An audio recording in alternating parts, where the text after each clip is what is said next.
Now, your WLNY Sports Desk. Well, it's divisional playoff weekend in the NFL, which, by the way, is the most popular sport in America, if you need me to tell you that. But before we get into these games, we want to bring in the author of a new book called Brainwashed, The Bad Science Behind CTE and the Plot to Destroy Football. 8-year NFL vet, Merril Hoge, welcome to the studio. It's good to be here, man. And congrats on your success in the release of this book. And let's really kind of dive into this. You retired in '94 because of multiple concussions. If I want to try to give a quick little backstory here, you won a lawsuit against the Bears for failing to warn you of the dangers of concussion.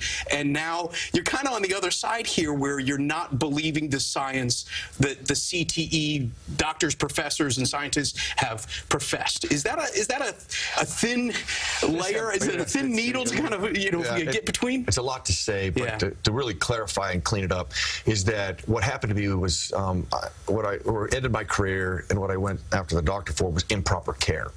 Not to warn me about concussions, but how he cared for me, allowing me to return too quickly back to return to the field just by clearing me over the phone. Even in 1994, that was a standard that we knew better then, that you at least need to have an observation. So that's really what ended my career. Okay. And when you talk about this pattern, CTE, is completely different than protocols, treatments, and concussions. Okay.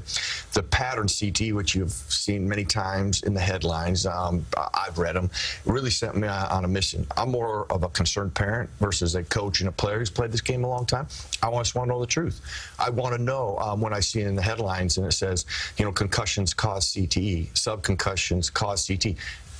In the paper it says that, but what does the scientific literature say?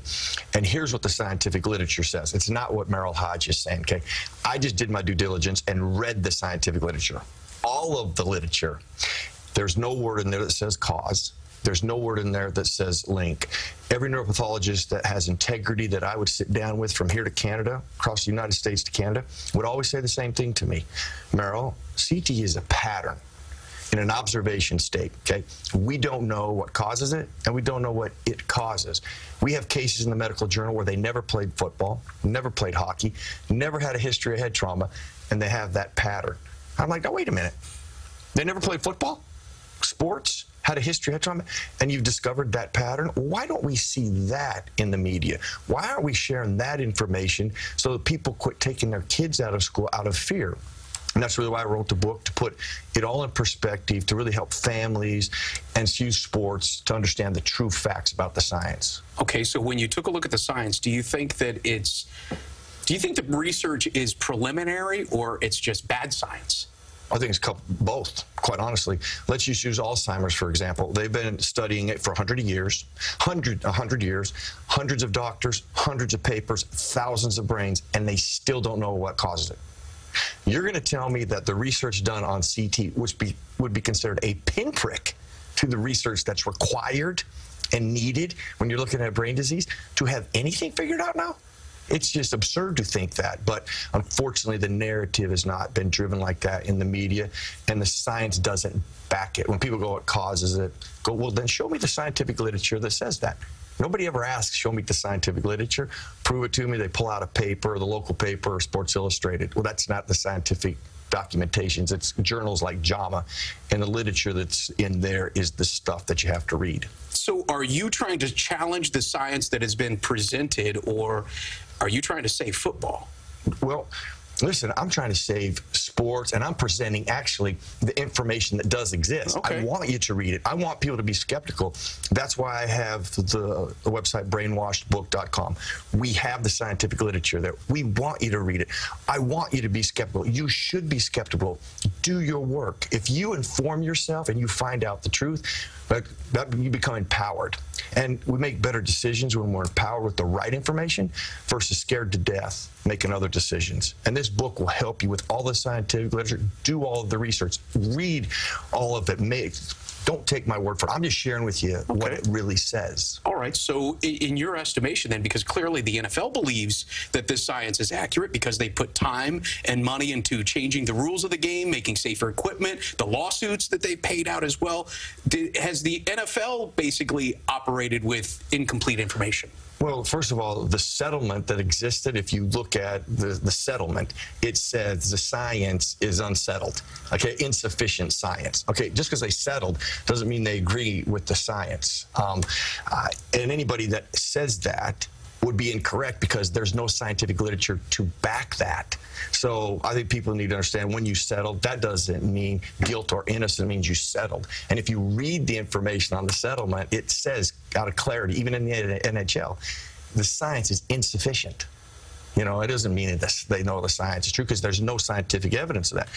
If somebody were to say there is, then pull the papers out because you'll be the first person to ever find them or the first person to ever disclose them and have them. It does not exist. You bring up some really interesting points in this book, and I would urge people to at least read this book and digest some of this information because, you know, I think the key point is we need science that is repeatable. The science that we need to back is science that is not just from one study from 2015 Mayo Clinic or 2017 Boston University. It's the combination of all of that scientific information and make sure that those experiments are repeatable. So thanks for diving into that a little bit. But I do want to talk with you a little bit about the NFL and the state of the NFL right now. Jets hired Adam Gase as their new head coach. Do you think that the addition of someone with his experience and what he brings to the table maybe move the needle a little bit on trying to be able to get some of those free agents, the big name free agents like Le'Veon Bell? Yeah. You know, I can't say yes to that. I don't say no to it. I think that it's not enough is what you're saying. Yeah, I don't think that there's enough firepower that's going to be the deciding factor. You know, oftentimes when you're a free agent, you know, it is about environment you're going to, and actually money probably plays a bigger role than Adam Gase. Well, the Jets are going to have a lot of money. And that might be, trust me, that's a bigger role, and will play a bigger role in this than Coach Gase. All right. Well, let's just talk about the trend of the NFL because it seems like the offensive mind has been, you know, I guess exploited in the NFL in the past couple of years. Kind of, I guess, on the heels of the success that Sean McVay has had with the Rams. Is that a little bit of an overreaction by the NFL to go to those young offensive assistants? I think you can see moments in the NFL where this is all considered like a copycat league. And when you think about, well, where the rules are, you know, where does the ball favor? It does favor the offensive side. The burden is on the defensive side by tenfold. So I can understand why people are going offense, offensive minds, offensive thinking, you know, those type of things. Does that mean you're ultimately going to win? I mean, you know, Sean McVay still has not won a playoff game, so I'm like, I don't know. What you just, I mean, winning in the regular season is not what people are looking for. They are looking for Super Bowls.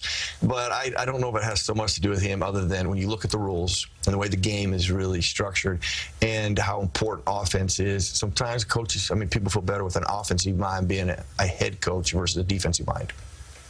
Of the 5 quarterbacks, the 5 rookie quarterbacks that were drafted this year in the first round, all of those guys started at some point in this season. I'd like to get your impression of Sam Darnold.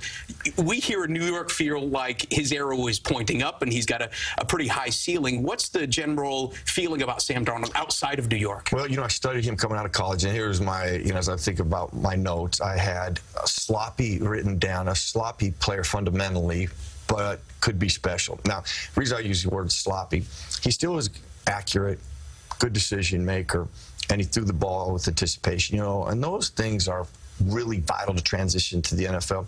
When I say sloppy, I'm talking about footwork and how he was in the pocket. Those things can be cleaned up. What you'll see the most, I think, with, and you do in most players, is next year. The type of growth that you get from Sam Darnold is now where I think you can put your expectations. I mean, I still think they're high. The things I just mentioned are things that can be cleaned up, can be worked on and coached. The things that you can't are accuracy, decision-making, good decision-making, you know, and anticipation. Those things, trust me, accuracy, people, oh, we can improve that. You do that in drills. When it comes down to the real thing, you don't change that. You are who you are. And he has the things that allow him to transition as far as accuracy and decision-making. He cleans up those other things, learns from this year. I think Jets finally have an opportunity to be excited about their quarterback.